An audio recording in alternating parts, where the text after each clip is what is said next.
Merci Bouba et bonsoir. Mesdames, Messieurs, bonsoir. Bienvenue sur ce plateau. Nous recevons ce soir Dr Antassar Diako, délégué général à la protection sociale et à la solidarité nationale. Bonsoir, docteur. Bonsoir, Antoine. Nous allons parler de bourse de sécurité familiale parce qu'il est beaucoup question ces derniers temps d'un certain nombre de critiques. Alors, quel est le problème? Pourquoi il y a toutes ces critiques par rapport à l'octroi de bourse de sécurité familiale? Merci Antoine, je vous remercie de m'avoir invité à ce plateau. Je vais en profiter aussi pour présenter mes vœux de bonnes et heureuses années à tous les téléspectateurs de TFM. Merci. Et en profiter aussi pour présenter les vœux à tous les bénéficiaires de bourse de sécurité familiale. Oui. C'est vrai, depuis ces jours-ci, vous avez entendu, et ça avait débuté dans le département de Pikine. Ce qui m'a fallu cette opportunité aussi de me rendre dans les différentes communes composant le département. Il me reste juste 4 communes. Et avant de finir même, j'avais interrompu pour aller dans la commune des Parcelles Assainies. Pour s'imprégner de la situation. Oui, puisque j'avais reçu un courrier venant du maire. Moussassi. Moussassi. Oui. Et quand j'ai eu ce courrier, j'ai dit non, il faut que j'y aille.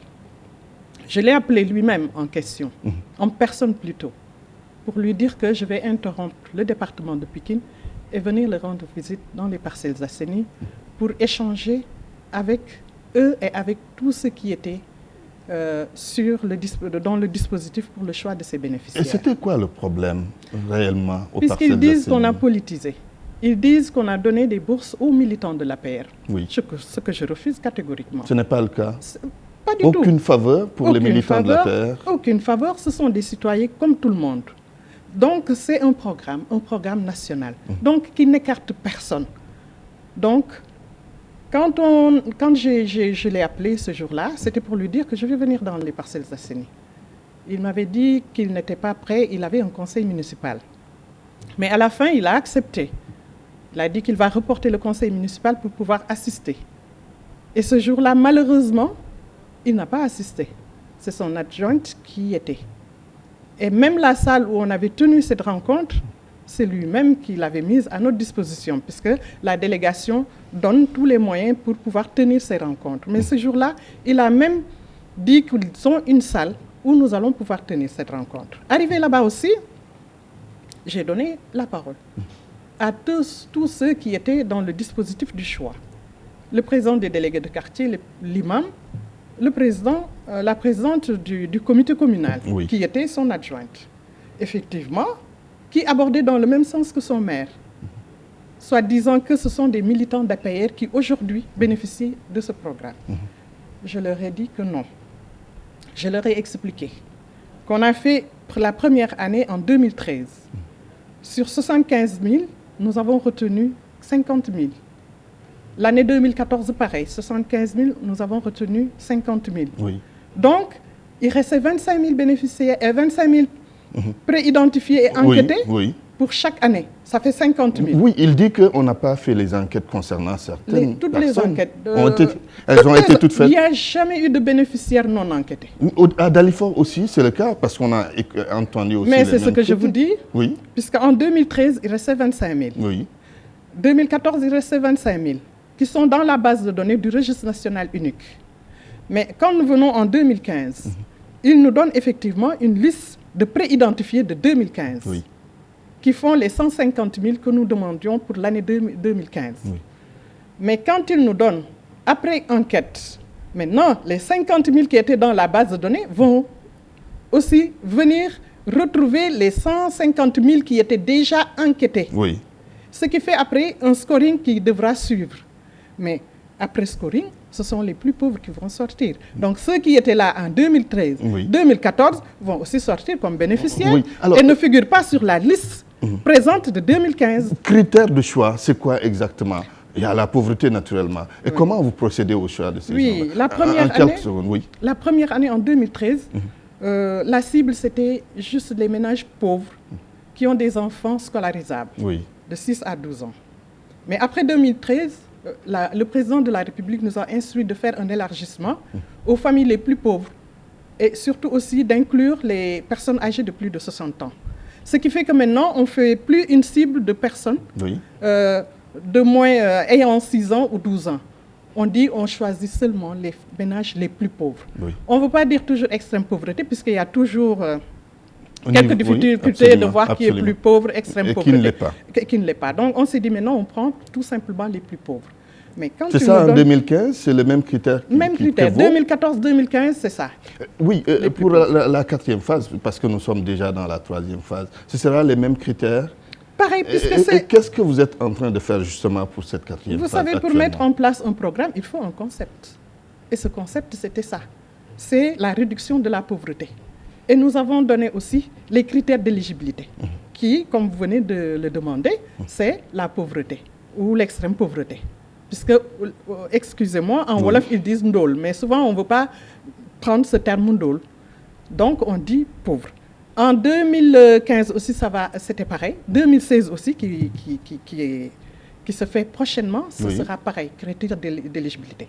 Mais chaque fois, après les critères d'éligibilité, il y a les conditionnalités que nous citons toujours. Oui. Donc, il faut le maintien des enfants à l'école, il faut la scolarisation des enfants, il faut l'inscription à l'état civil. Vous voyez, donc, ce sont ces critères qui prévalent. Alors, si on est une fois éligible, est-ce que cela signifie qu'on peut rester éligible pendant longtemps? Disons, quelle est la durée en fait, pour continuer à bénéficier de la bourse de sécurité familiale? La durée, c'est 5 ans. 5 ans seulement. Et après 5 ans, nous pensons, et nous sommes en train aussi d'avoir des actifs productifs, même que nous apportons à ces bénéficiaires, pour que d'ici 5 ans, ces familles pauvres sortent carrément de cette extrême pauvreté, puissent avoir une possibilité d'avoir des revenus durables, d'être autonomes, pour pouvoir prendre en charge même les enfants qui étaient scolarisés, pour pouvoir lutter contre cette pauvreté intergénérationnelle. Alors, aujourd'hui, est-ce que vous avez fait une certaine évaluation, 3 ans déjà, pour voir l'impact de ces bourses de sécurité familiale sur le vécu de ces populations bénéficiaires? Bien sûr, puisque nous avons même, il y a FAO, il y a la Banque mondiale, nous avons même le projet IDA qui est mis en place, qui est en train d'appuyer le programme de bourse de sécurité familiale. Nous avons actuellement, je viens même d'un atelier à Salé, nous avons recruté des opérateurs sociaux. Ce sont des ONG qui vont faire le suivi sur le terrain, des respects des conditionnalités. Nous avons aussi recruté des coordonnateurs régionaux. Dans chaque région maintenant, nous avons des répondants, les antennes régionales. Nous avons aussi les représentants les inspecteurs régionaux qui sont dans les commissariats de sécurité alimentaire. Et ils vous ont dit que ça a amélioré le vécu des populations? Oui, nous-mêmes, nous l'avons constaté, puisque quand nous allons toujours faire nos forums, nous voyons carrément les bénéficiaires qui le disent. Déjà, sur la chute du taux de mortalité infantile, ils nous le disent. Nous avons remarqué aussi la scolarisation des enfants. Les enfants vont à l'école. L'amélioration aussi de conditions de vie de ces enfants. Nous avons vu aussi que les enfants qui étaient pratiquement les derniers de leur classe, c'est leurs mamans qui témoignent, qui disent que maintenant leurs enfants sont parmi les 10 premiers de leur classe. Oui, c'est important ça. C'est très important. Et maintenant, les enfants sont déclarés. Donc la citoyenneté qu'on cherche, puisque tout bon citoyen quand même doit disposer de ce droit, avoir au moins ces pièces d'état civil à la naissance. Ça aussi, c'est une nette amélioration, puisque nous voyons que jusque-là, beaucoup d'enfants ne parviennent pas à passer leurs examens au moment de le faire. Oui, 200 000 ménages sont concernés jusque-là. Vous tablez sur 300 000 ménages en 2017, si je ne me trompe. Quelles sont les zones les plus favorisées aujourd'hui? Comme vous le dites, les quotas que nous recevons nous proviennent de l'ANSD, l'Agence nationale de la statistique et de la démographie. Tout à fait. C'est en fonction de la carte de pauvreté et en fonction de la carte de pauvreté de 2011 que nous avons établi, et c'est eux qui nous donnent les quotas. Et les quotas jusqu'au niveau commune, pas jusqu'au niveau quartier. Puisque même dans les tournées, il y a certains délégués de quartier qui disent que, effectivement, que si on leur donne, par exemple, 12, des fois, ils n'ont même pas 2 bénéficiaires. Je leur dis, c'est normal. Parce que les quotas donnés, c'est jusqu'au niveau commune, ce n'est pas jusqu'au niveau quartier.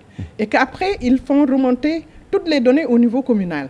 Et tous ces enquêtés, maintenant, se retrouvent dans un même panier. Et il peut se trouver que les quelques quartiers ayant les plus pauvres absorbent après le quota qu'on leur a donné. Puisque c'est... et c'est ce qui a fait qu'à Guédiawaye, qu'on ait dit qu'il y a des quartiers qui n'ont pas de bénéficiaires. Exactement, c'est logique, puisque je leur ai dit, c'est pas... Et chaque fois qu'on vous donne Un nombre, c'est un nombre de préidentifiés, enquêtés. Ça ne veut pas dire nombre de bénéficiaires qu'on vous donne. Oui. Et ils ne l'avaient pas compris. Maintenant, ils l'ont compris.